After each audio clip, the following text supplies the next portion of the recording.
하나님 말씀 함께 보도록 하겠습니다. 오늘 우리가 함께 볼 하나님 말씀은 요나서 2장 1절부터 4절까지 말씀입니다. 요나서 2장 1절부터 4절까지 말씀, 우리 다 같이 한 목소리로 말씀 함께 보도록 하겠습니다. 요나가 물고기 뱃속에서 그의 하나님 여호와께 기도하여 이르되 내가 받는 고난으로 말미암아 여호와께 불러 아뢰었더니 주께서 내게 대답하셨고 내가 스올의 뱃속에서 부르짖었더니 주께서 내 음성을 들으셨나이다. 주께서 나를 깊음 속 바다 가운데에 던지셨으므로 큰 물이 나를 둘렀고 주의 파도와 큰 물결이 다 내 위에 넘쳤나이다. 내가 말하기를 내가 주의 목전에서 쫓겨났을지라도 다시 주의 성전을 바라보겠나 하였나이다. 아멘. 오늘 이 시간에는 기도하게 만드는 경험이라는 제목 가지고 우리가 함께 말씀 나눌 때에 하나님의 크신 은혜가 여러분들 가운데 충만히 임하기를 주님의 이름으로 축원해 드립니다. 우리에게는 각 사람마다 좀 예민한 부분들이 있습니다. 어떤 과거의 상처나 어떤 과거의 아픔으로부터 기인한 것들도 참 많죠. 그러니까 예를 들면 쉬운 것부터 말씀드리면 물에 빠져 죽을 뻔한 경험이 있는 사람은 물을 무서워합니다. 개에 심하게 물려본 적이 있는 사람은 강아지만 봐도 무서운 마음이 들게 마련이에요. 이런 것들이 심해지면 삶의 트라우마가 되기도 하고요. 극복하기 어려운 삶의 어떤 공포가 되기도 합니다. 옛말에 뜨거운 맛을 봐야 정신을 차린다라는 말이 있죠. 어떤 사람에게는, 우리에게는 경험만큼 확실한 것이 없습니다. 누군가 아무리 옆에서 말해줘도 모르는 게 있어요.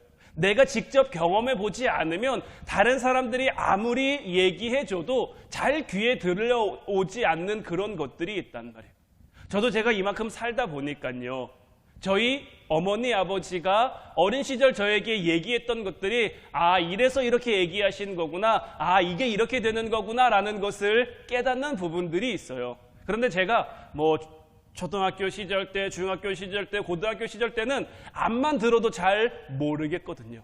나는 나이 먹어도 안 그럴 것 같은데, 나는 커서도 안 그럴 것 같은데, 그렇게 생각했었는데 막상 커보니 부모님이 저에게 얘기했던 그대로 제가 자라고 그대로 제가 하고 있는 것을 볼 때마다 진작에 내가 알았으면 더 좋았을 텐데 라는 그런 아쉬움도 들기도 하는 거죠. 우리 사람은 그냥 자라지 않습니다. 하나님이 우리의 삶을 만들어 가시는 그 과정이 있는데 이것이 우리에게는 하나하나의 경험이 되는 거예요. 우리에게 이러한 경험들이 쌓이면 우리의 삶이 성숙해지고 우리의 실력이 늘 수 있는 것. 때로는 하나님께서 우리의 삶을 이리저리 돌아가게 하십니다. 출애굽한 이스라엘 백성들이 광야를 40년 동안 돌았는데 하나님께서 그들을 광야 40년 여정을 살게 하신 것이 그들을 낮추시고 하나님의 백성으로 성장시키기 위함이었죠. 그러면서 여러 가지 경험들을 하게 하시죠. 반석에서 물이 나오는 경험, 아말렉 군대와 싸우는 경험, 여러 가지 경험들을 통해서 하나님의 역사하심이 이거구나, 하나님의 함께하심이 이거구나, 빨리 가면 좋을 것 같은데, 금방 가면 좋을 것 같은데 하나님이 노골적으로 그들을 뺑뺑뺑뺑뺑뺑 돌리신단 말이에요. 그런데 여기에는 하나님의 분명한 이유가 있는 거죠. 왜냐하면 우리의 어떤 인생길을 가는 것만이 중요한 게 아니라 가는 그 과정에 맞게 우리가 잘하는 것 또한 중요하기 때문인 거예요. 군대에 가면요, 굉장히 놀라운 사실을 발견합니다. 제 아무리 사회에서 잘 나가고 똑똑한 사람이라고 할지라도 이등병 짝대기 단 그 신병은 굉장히 어리버리합니다. 제가 군대에 있을 때 제가 상병을 달았을 때인 것 같아요. 사회에서 법을 공부하다가 사법고시를 2차까지 붙었어요. 3차가 면접인데 3차에서 떨어진 거예요. 보통은 2차 붙으면 3차는 거저 먹는데요. 그런데 이 친구는 왠진 모르겠지만 2차까지는 붙었는데 3차에서 떨어진 거죠.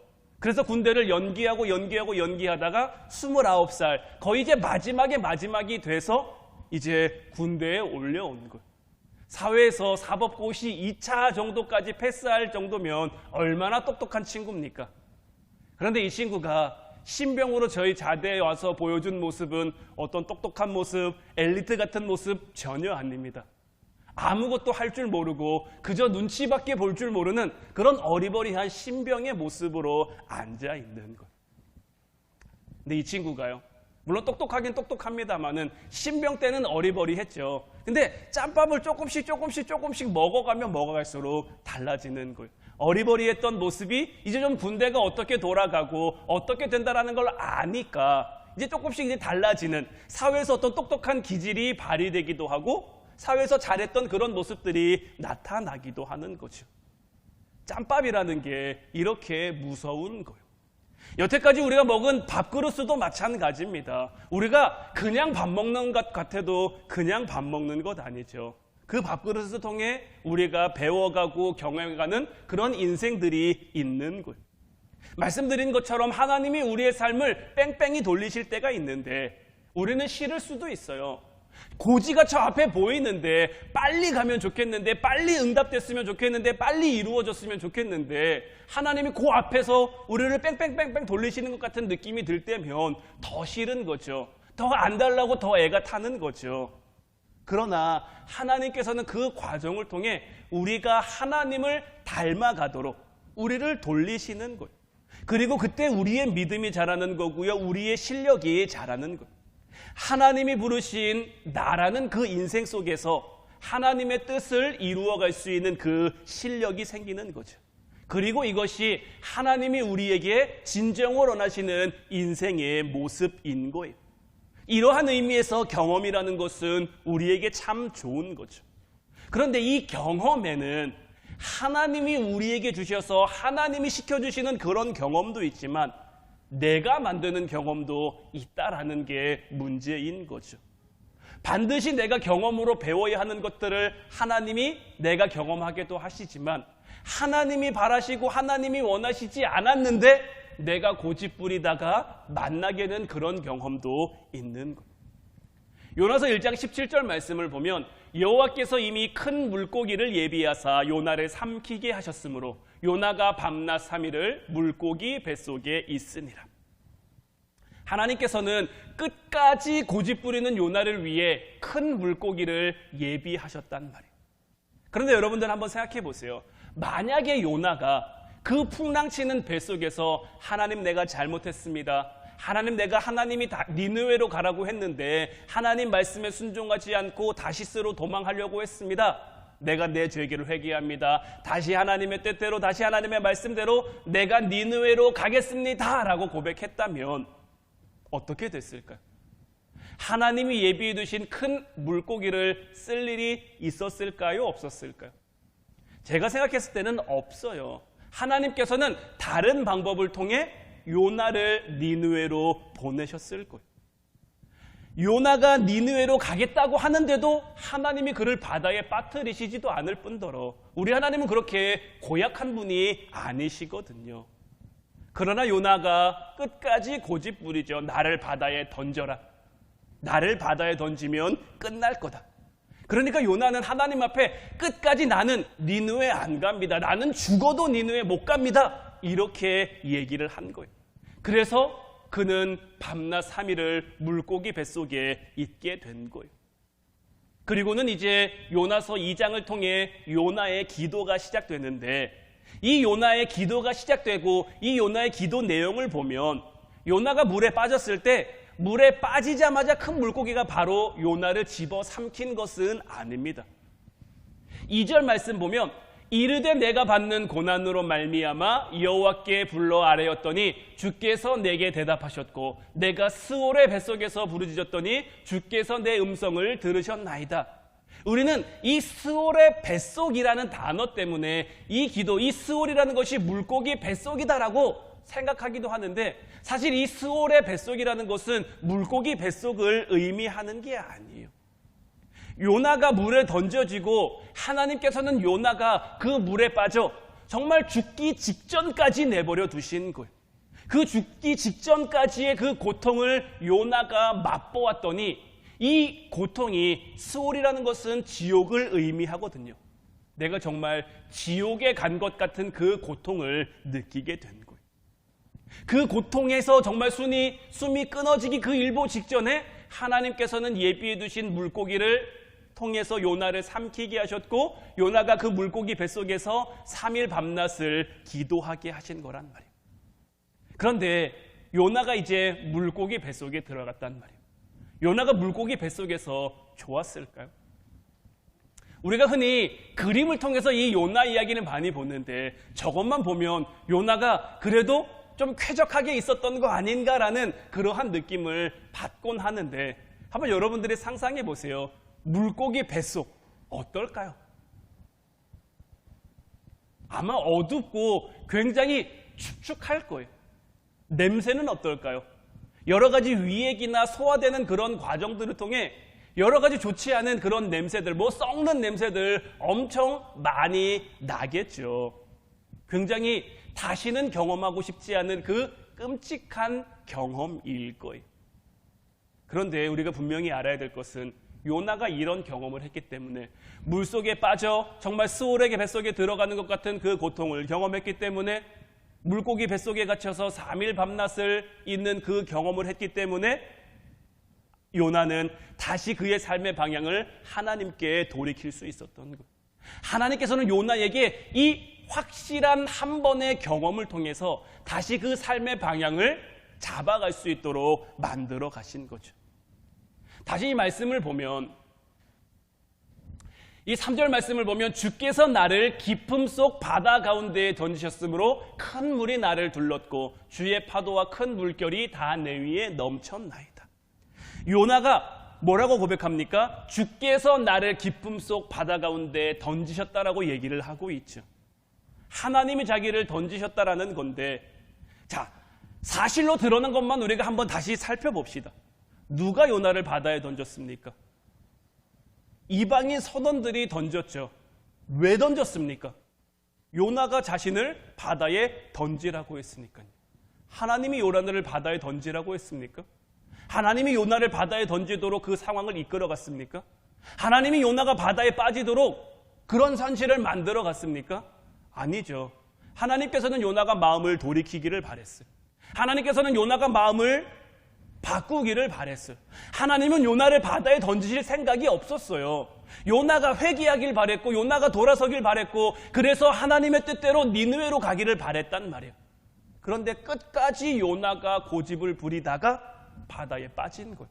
그가 끝까지 고집 부리다가 바다에 던져지게 된 거예요. 요나는 그 순간 깨달은 거예요. 아, 내가 이렇게 사는 것이 아닌데, 나는 죽으면 끝난다고 생각했는데 죽는 게 끝이 아니었구나. 내가 잘못했구나. 내가 잘못 생각했구나. 이걸 깨달은 거죠. 대개 스스로 목숨을 끊는 분들의 잘못된 생각은 죽으면 끝난다라고 생각하는 거예요. 이 더러운 세상 안 살고 말지. 이 험한 세상 더는 못 살겠다. 더는 못 견디겠다. 내가 포기하고 말지 하는 마음으로 자기의 생명을 스스로 끝내는데, 그렇게 끝낸다고 해서 정말 끝나는 걸까요? 고등학교에 다니던 친구가 고등학교를 자퇴했어요. 그러면 자퇴하는 것으로 그의 인생이 끝입니까? 그 다음에는 고등학교를 자퇴한 그 인생이 그를 기다리고 있는 거죠. 미치도록 공부하고 싶어서 공부하는 사람이 몇이나 되겠습니까? 목사인 저도 항상 성경 보고 싶은 건 아닙니다. 항상 기도하고 싶은 건 아니에요.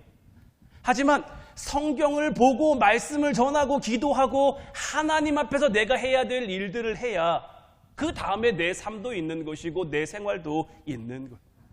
저 노는 거 진짜 좋아합니다. 저 누구보다도 잘 놀 수 있고요. 누구보다 신나게 놀 수도 있어요. 그런 데서는 어디 가서 빠지지 않는다라는 얘기도 들을 수 있단 말이에요. 그래서 저는 더 열심히 말씀을 준비하고 더 열심히 기도하는 것. 하나님 앞에서 내가 할 일들을 해야, 하나님 앞에서 내게 맡겨진 그 삶의 자리를 감당해야 그 다음도 있고 그 나중도 있는 것. 학생들은 왜 공부를 합니까? 학생들은 왜 공부를 해야 됩니까? 공부가 좋아서 하는 학생들은 정말 몇 되지 않을 거예요. 손에 꼽을 정도일 거예요. 하지만 그럼에도 불구하고 그들이 공부하는 이유는 공부하지 않으면 어떤 결과가 초래될 것이라는 것, 어떤 대가를 내가 치르게 될지를 알기 때문에 공부하는 것. 그 결과를 모르는 것은 아직 경험해보지 않은 거죠. 우리 부모들은 자신의 인생을 돌아볼 때 아쉬운 것이 있어서 자녀들에게 잔소리합니다. 걱정을 담아 사랑을 담아 잔소리하죠. 공부하라고 말하기도 하고 이것저것 해야 된다, 이것저것 하지 말아야 된다라고 이야기를 하죠. 이러한 말들은 우리가 살아간 삶의 실전을 통해 나오는 이야기들인 거예요. 내가 살아보니까 이렇더라. 내가 경험해보니까 이렇더라. 왜냐하면 우리의 인생은 이런 것들로 끝이 아니기 때문인 거예요. 죽음도 마찬가지인 거예요. 내가 세상을 등졌는데 내가 세상을 포기하고 인생을 포기했더니 그 후에 더 끔찍한 것이 기다리고 있다는 것을 내가 알면 어떨까요? 내가 깨달으면 어떨까요? 다시는 돌아갈 수도 없는데요. 돌아가지 못하는 그 세상, 다시는 반복할 수 없는 그 인생, 이것을 어떻게 자살하면 끝난다라고 단순하게 생각할 수 있습니까? 요나 또한 마찬가지인 거예요. 요나는 내가 죽으면 끝나겠지, 내가 죽으면 모든 것이 다 없어지겠지라고 생각한 거예요. 그래서 요나는 자기를 바다에 던지라고 고집부린 거예요. 그런데 하나님께서 그를 얼마나 깊은 바다 밑으로 들어가게 하셨는지 모르는 거예요. 하나님께서는 요나를 가르치기 위해 정말 한 번에 확실하게 경험하도록 하기 위해서 깊은 물속에 던져 정말 스올의 뱃속에 들어가는 것과 같은 그 경험을 하게 하신 거예요. 우리는 이 말씀을 봅니다. 우리는 이 말씀을 함께 나눕니다. 그러면 우리의 삶은 어때야 될까요? 적어도 여기까지는 가지 말아야죠. 사실 요나도 마찬가지입니다. 요나도 여기까지는 가지 말았어야 하는 것. 하나님이 권면할 때 돌이킬 수 있어야 합니다. 돌이킬 수 있을 때, 권면을 들었을 때 돌이키는 것이 지혜입니다. 돌이킬 수 있을 때 돌이켜야 그 삶이 어리석지 않은 것. 저는 우리 서윤이한테 학교 갔다 집에 오는 길에 걸어올 때가 많거든요. 큰 길로 다니라고 이야기를 합니다. 왜냐하면 좁은 골목길들은 항상 위험해서 어떤 일이 생길지 모르니까 큰 길로 다니는 것도 사실 마음이 완전히 놓이고 편하지는 않지만 그래도 큰 길로 다니라고 이야기를 하는 거죠. 서윤이가 10번을 안전하게 잘 왔어요. 그런데 11번째 사고가 났단 말이에요. 그러면 앞에 10번을 안전하게 온 것은 아무것도 아닌 거예요. 그 한 번으로 그 앞에 안전했던 모든 것들이 다 아무것도 아닌 거예요. 그래서 권위가 있는 겁니다. 권위적인 것은 나쁜 건데요. 우리는 권위를 싫어해서는 안 됩니다. 권위란 것은 뭐냐? 분명히 알고 있는 것을 가르치는 것. 권위라는 것은 분명히 알고 있는 것을 전하는 것. 그것이 어떤 것인지 그 결과를 알기 때문에 확실하게 이야기할 수 있는 것이 바로 권위인 것. 위험하니까 이렇게 해서는 안 돼. 나쁘니까 그렇게 하지 말아야 돼.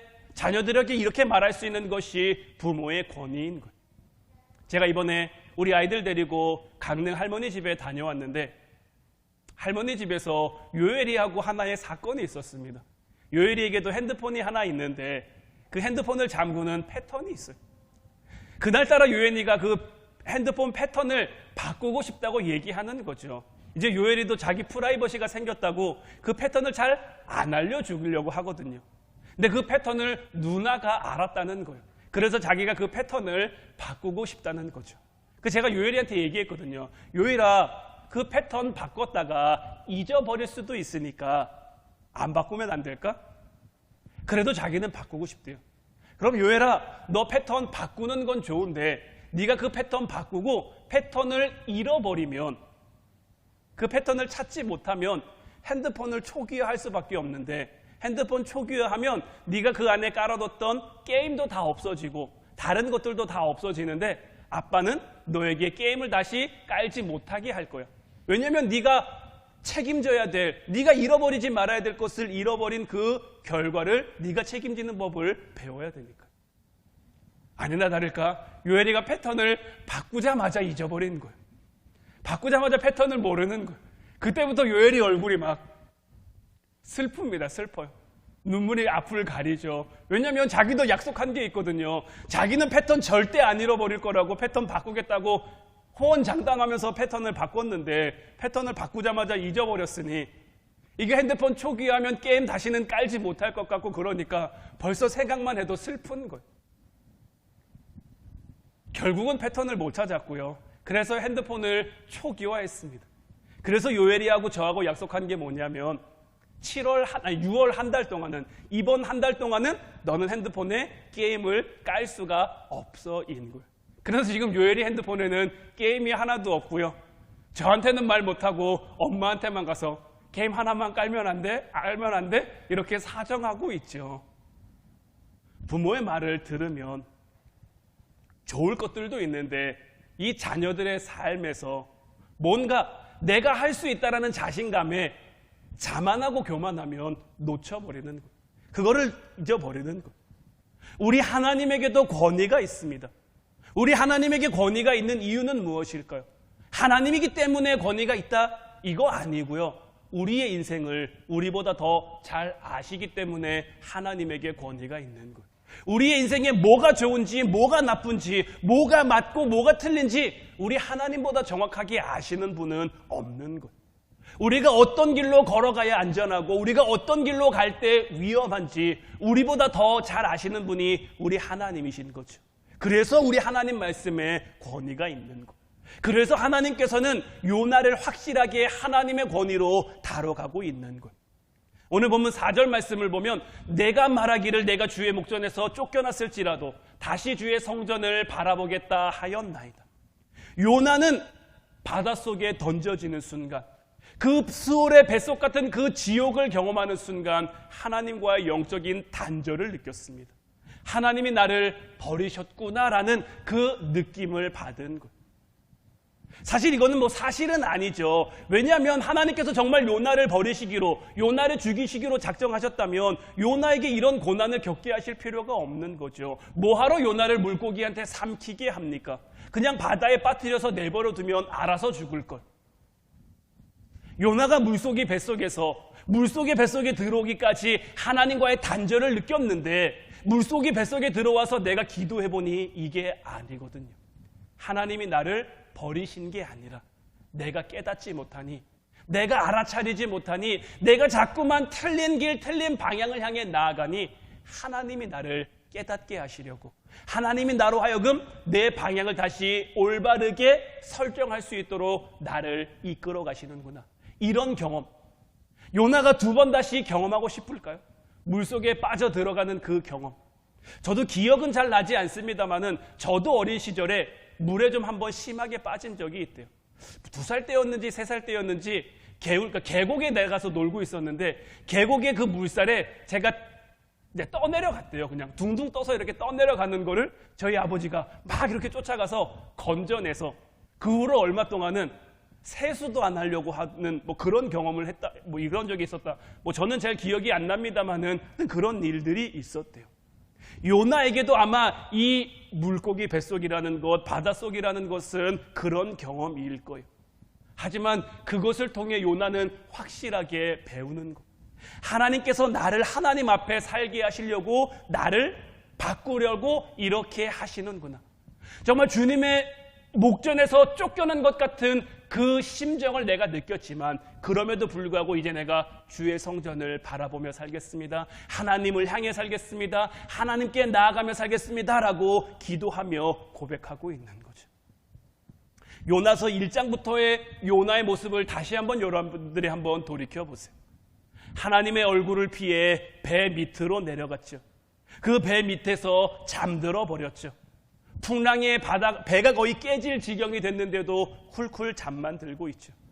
그랬던 그를 하나님께서 저 바다 밑, 정말 하나님의 낯을 피할 수 있을 것만 같은 그곳으로 요나를 보내셨는데 그곳에서 요나는 하나님을 깨달았고 하나님께로 다시 돌이켰어요.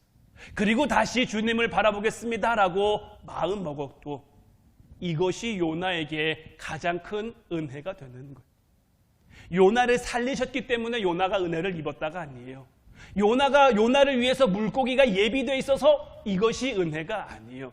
요나로 하여금 다시 주님을 바라볼 수 있도록 새로운 기회, 새로운 생명을 하나님께서 주셨다. 이것이 은혜인 것이고요. 이거는 우리의 삶에도 마찬가지입니다. 하나님이 우리의 삶을 어떻게 이끌어가고 계시고 하나님이 우리의 삶을 어떻게 인도하고 계신지 때로는 우리가 모를 때가 있죠. 다 알지 못합니다. 그래서 때로는 요나처럼 내 고집으로 내 마음으로 내 삶의 방향을 설정하기도 하고요. 잘못된 길 그것을 걸어가기도 한단 말이에요. 하지만 하나님께서는 우리를 향한 그 하나님의 사랑을 결코 놓지 않으시는 것. 우리로 하여금 기도할 수 있도록. 요나는 바닷속에 빠질 때까지 물고기 뱃속에 삼켜질 때까지 기도하지 않았습니다. 우리가 지난주 말씀에도 봤습니다마는 그 배에 타고 있던 이방인 선원들은 오히려 하나님 앞에 기도하는데 하나님 앞에 서원하며 하나님의 이름을 부르짖는데 요나는 기도하지 않았거든요. 여전히 그의 삶이 잘못된 방향을 향해 있으니까요. 하지만 하나님께서는 이런 경험들을 통해서라도 요나의 마음을 돌이키셨고 이런 경험을 통해서라도 요나로 하여금 기도하며 하나님을 바라보게 한 것, 이것이 은혜라는 것을 이제 분명히 기억하는 저와 여러분들이 되셔서 우리의 삶 가운데 기도할 수 있음이 얼마나 큰 은혜인지를 깨닫는 여러분들이 되시기를 주님의 이름으로 축원해 드립니다. 기도하면 하나님이 일하십니다. 기도하면 하나님이 역사하십니다. 기도하면 우리의 생각과는 다르더라도 하나님이 가장 좋은 길로, 가장 선한 길로 우리를 이끌어 가실 줄로 믿습니다. 이제 우리 같이 찬양하고 기도하길 원하는데 오늘 이 시간에는 기도할 수 있는데 이 찬양 함께 고백했으면 좋겠어요. 기도할 수 있는데 왜 걱정해야 됩니까? 기도할 수 있는데 왜 염려해야 됩니까? 우리가 주님 앞에 무릎 꿇고 간구하면 하나님께서 우리를 도우시고 하나님께서 우리와 함께 하셔서 우리의 삶을 정말 하나님의 뜻대로 가장 선한 곳으로, 가장 온전한 곳으로, 가장 안전한 곳으로 인도해 주실 줄로 믿어요. 이제 하나님 믿으며 오늘 밤도 간절히 주님을 찾고 구하는 저와 여러분들 되시기를 바랍니다. 우리 찬양하고 같이 기도하도록 하겠습니다.